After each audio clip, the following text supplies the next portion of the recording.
नमस्कार। अक्सर लोग कहते हैं कि ध्यान से और सत्संग से क्या मिलता है, होता क्या है इससे। तो इससे आपके जीवन में कोई बहुत ज़्यादा फर्क नहीं आएगा। दिखने में आपके जीवन में बहुत ज़्यादा फर्क नहीं आएगा। वही भूख, वही प्यास, वही दौड़, वही भाग, सब वैसा ही रहेगा और आपका जीवन जैसा अभी चल रहा है दिखने में वैसा ही लगेगा। अगर बीमार हुए, सर में दर्द हुआ तो टैबलेट लेनी ही पड़ेगी। कोशिश करोगे तो शरीर को तकलीफ दोगे। भूख लगेगी, खाना खाना ही पड़ेगा। रोजगार के लिए किसी से रिक्वेस्ट करनी ही पड़ेगी, लोगों से बात करनी ही पड़ेगी, संपर्क करना ही पड़ेगा। और कुछ दर्द हुआ, कोई हानि हुई, शारीरिक, मानसिक, भावनात्मक, तो रोना भी पड़ेगा।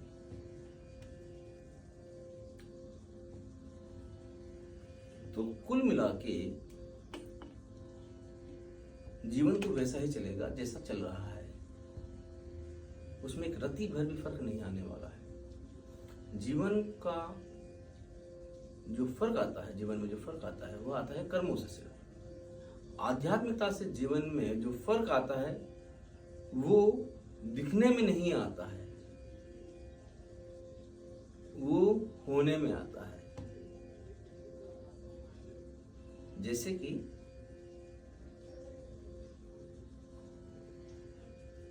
अब आपकी कोई भी चीजें जो कर रहे हैं, सर में दर्द हो रहा है, गोली लेनी है, कोई उपाय है नहीं। भूख लग रही, खाना खाना है, कोई उपाय है नहीं, खाना ही पड़ेगा खाना। दर्द हुआ, चोट लगी, इलाज करना पड़ेगा। कोई बीमार हो गई, बीमारी हो गई, इलाज करना ही पड़ेगा। लेकिन उसमें एक ट्विस्ट आता है। जब आप आध्यात्मिकता में जाते हैं तो एक ट्विस्ट आ जाता है। वो ट्विस्ट ये होता है कि हम इसको एक खेल की तरह खेलने लगते हैं, प्ले करते हैं। अगर ये नहीं होता तो भगवान राम को इतने कष्ट झेलने की जरूरत नहीं थी। भगवान थे, कुछ भी कर सकते थे। कृष्ण को भी इतने कष्ट झेलने की जरूरत नहीं थी। बुद्ध को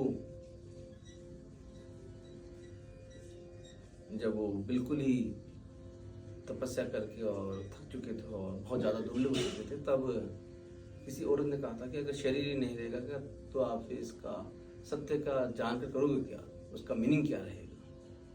क्योंकि एकदम होश आया उनके, हाँ सही बात है। तो उन्होंने खाना भी खाया। मोहम्मद साहब को जब बीमार होते थे तो इलाज भी करते थे। लेकिन जैसे मैंने बताया, ये सारी चीजें तो आप करते रहते हैं, लेकिन उसका जो दिखने में ये एक जैसी लगती है आम आदमी की और एक सिद्ध पुरुष की या एक संत की, लेकिन जो फर्क होता है वो आपके अंत मन में होता है। आप इसको एक अच्छे गेम की तरह खेलने लगते हैं। आपको मालूम होता है ये माया है, ये हकीकत नहीं है। हकीकत उस वक्त के लिए हकीकत ही है, लेकिन कहीं अनकॉन्शियसली कहीं आपको ये मालूम होता है कि ठीक है, ये भी करना है, ये भी इसी गेम का हिस्सा है। आप उसके लिए पॉजिटिव नहीं होते, उसके लिए आप बहुत ज़्यादा व्याकुल नहीं होते, उसके लिए बहुत ज़्यादा आप अंदर से ये नहीं होता कि ये होना ही चाहिए। आपने टैबलेट ली, यकीन करके कि सर का दर्द सही हो जाएगा, बस ये आपके हाथ में था। आपको इसका मालूम था, यहाँ तक आपकी पहुँच है।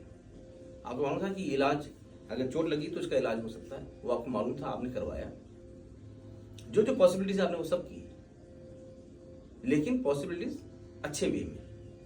अगर आपकी नौकरी गई है और बॉस ने निकाला है तो आप हाथ जोड़ोगे, आप अपनी गलती की क्षमा मांगोगे। अगर गलती की, आप अगर व्यापार कर रहे हो तो आप अपने व्यापार को बढ़ाने के लिए लोगों से मिलोगे, रिक्वेस्ट करोगे। ये तरीका, यही तरीका है। जो जो जिस चीज का तरीका है उस चीज में आपको वैसा ही बरतना पड़ेगा। लेकिन एक कहीं अंदर की तरफ आपको एहसास होने लगता है कि हाँ ये गेम है, इस गेम में बने रहने के लिए ये सारी चीजें करनी जरूरी है, वो आप करोगे। लेकिन आपको ये मालूम चल जाएगा कि है एक ये गेम। तो इस माया को माया समझने के लिए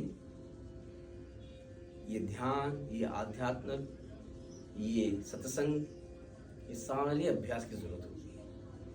तो करते रहिए, कुछ ना कुछ फर्क पड़ता है और वो पॉजिटिवली पड़ता है।